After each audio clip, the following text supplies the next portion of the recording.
Our verse today is 1 Peter chapter 1, verse 15.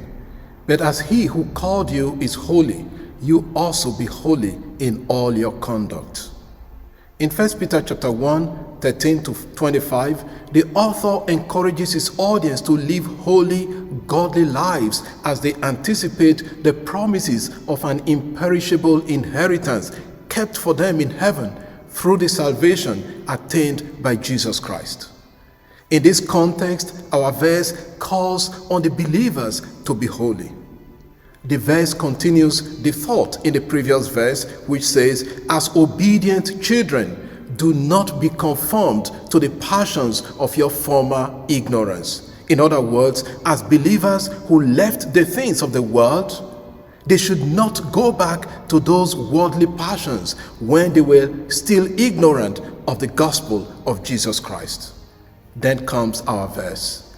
Instead of returning to those former passions, they must now live holy lives. The word hagios refers to things set apart for God's purpose, dedicated, sacred, and holy. And when applied to people, it means to be holy, pure, and consecrated to God.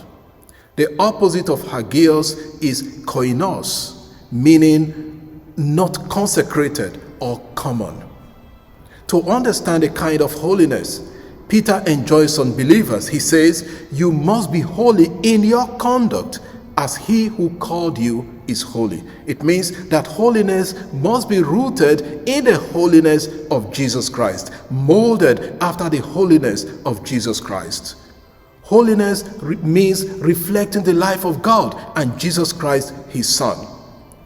How did Jesus Christ live? That is what it means to be holy.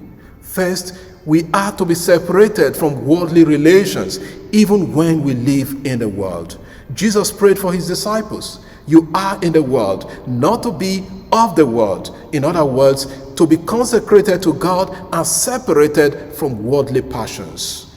Those who are holy are those who can separate themselves from the way of the world, which is contrary to the ways of God. Second, the holy person is conscious that they belong to God and acts to reflect the moral integrity, resenting evil and sinful ways and living in accordance with God's commandments. Holiness does not mean resenting human beings or denigrating those we consider unholy. Instead, it invites us to be like Jesus, who ate with the tax collectors and sinners, but did not become one of them. In eating and relating with them, Jesus brought the good news to them and told them where they were wrong.